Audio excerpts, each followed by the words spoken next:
শুভ সকাল সবাইকে। তো দেখো আজকে অন্যরকম ভাবে দিনটা একটু শুরু হচ্ছে। আজ আমি আমার এই বাড়িতে মানে গ্রামের বাড়িতে আছি। তো আমাদের রজনীগন্ধা ফুল লাগানো আছে। তো এ বাড়িতে আসলে একটু এসব কাজবাজ একটু করতে হয়, খুব একটা পারি না, তবুও যতদূর সম্ভব চেষ্টা করি। আমাদের এদিকে বাড়িতে চাষবাস আছে, আবার মানে ব্যবসাও আছে, তো প্রচুর কাজ এ বাড়িতে। তো দেখো সকাল 5:30টার সময় উঠে পড়েছি ঘুম থেকে। এখানে আসলে এমনিই সকাল সকাল ঘুম ভেঙে যায়, কারণ মরগের ডাক, গরু ছাগল পাখির এবার কিচিরমিচির আওয়াজে এমনিতেই ঘুম ভেঙে যায়। ও বাড়ি থাকলে একটু দেরি হয় ঘুম ভাঙতে, ছেলের স্কুল থাকে বলে সেদিন সকালে উঠি, তাছাড়া খুব একটা সকালে ওঠা হয় না একেবারে। তো এ বাড়িতে আসলে প্রত্যেক দিন 5টার মধ্যেই উঠে পড়ি, তার আগে ছাড়া পরে কখনোই ওঠা হয় না।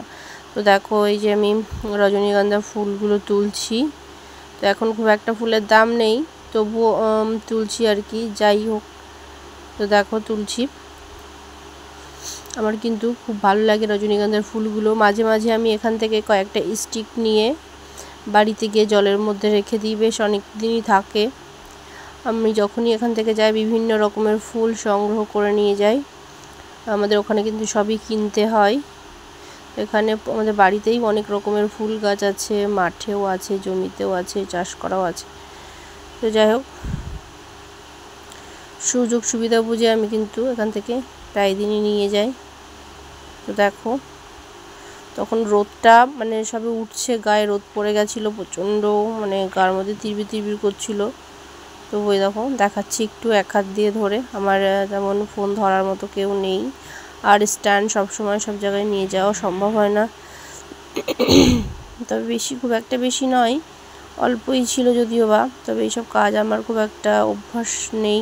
তবুও এখন 2-1 দিনের জন্য যাই, তবুও একটু করতে হয়। তেমন যে জোর জবরদস্তি করতে হবে সেরকম কোনো ব্যাপার নেই, নিজে থেকে একটু করার চেষ্টা করি। তারপর দেখো এখন ধানের সময়, তো ধান ঝাড়া বাঁধা সব হয়ে গেছে, এখন হচ্ছে ধান ওড়ানোর পালা। তো আমি খুব একটা এসব পারি না, তবুও একটু চেষ্টা করছিলাম, হাওয়া হয়ে যাচ্ছিলো ভালোই। তো ওই জন্য ভাবলাম যে দেখি একটু চেষ্টা করে। তো যাই হোক, যেমনই পারি সেইভাবেই আর কি চেষ্টা করছিলাম আমি। আমার ছেলে তো ভীষণ খুশি মামার বাড়ি এসে, কারণ আমাদের দিকে তো এইসব জমি জমা, গরু ছাগল হাঁস মুরগি এসব কিছুই দেখতে পায় না। তো এখানে যে কটা দিন আসি ও এইসব নিয়ে ভীষণ ব্যস্ত থাকে, প্রচণ্ড দুষ্টুমিও করে, আর এই রোদ্দুরে ধুলোর মধ্যে বেশি একটু কালোও হয়ে যায়, এত মানে আর কি খেলা করে, সারাটা দিন খেলা আর খেলা। ও কোনটা থুয়ে কোনটা নেবে একদম বুঝে উঠতে পারে না। তো দেখো আমি কিন্তু খুব একটা ভালো পারি না, ওই ছোট থেকে দেখে এসেছি, তো সেই অনুযায়ী পারি আর কি। খুব ভালো পারি সেরকম কোনো ব্যাপার না, খুব যে এসব আমি কাজ করেছি আগে তো একদমই করিনি। তবে এখন 1-2 দিনের জন্য আসি, যতদূর সম্ভব করার চেষ্টা করি, কারণ আমাদের ওদিকে তো এইসব কাজ নেই। 1-2 দিন জাস্ট শখ করেই একটু করি, সেইভাবে করি না কখনোই। দেখো ওই যে ওদিকে দাঁড়িয়ে আছে আমার মেজেটি, তো উনি ওখানে ছাগল খাওয়াচ্ছে, আর আমি এদিকে ধান ওড়াচ্ছি। তো ধানের হাওয়াটা কিন্তু খুব মানে বারবার এদিক ওদিক হচ্ছিলো, একবার এদিক হচ্ছে একবার ওদিক হচ্ছে তারপরে তো আমরা ফ্যান লাগিয়ে নিয়েছিলাম, বড় স্ট্যান্ড ফ্যান লাগিয়ে নিয়ে ধানটা ওড়ানোটা শেষ করেছিলাম।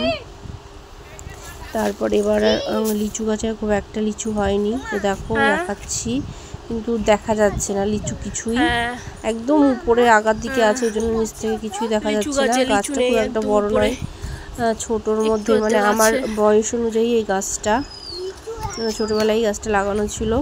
আমি লিচু খেতে ভীষণ ভালোবাসি, তো আমি যা খেতে ভালোবাসি আমার বাড়িতে কিন্তু সে সব কিছুই পাওয়া যায়, যেমন গরুর দুধ, আম, লিচু, এগুলো আমার খুব ফেভারিট। তো যার জন্যে আমার বাবা আমার জন্য কিন্তু সব কিছু লাগিয়ে রেখেছে, আর সব কিছুতে কিন্তু ফলন ধরতে শুরু হয়ে গেছে। দেখো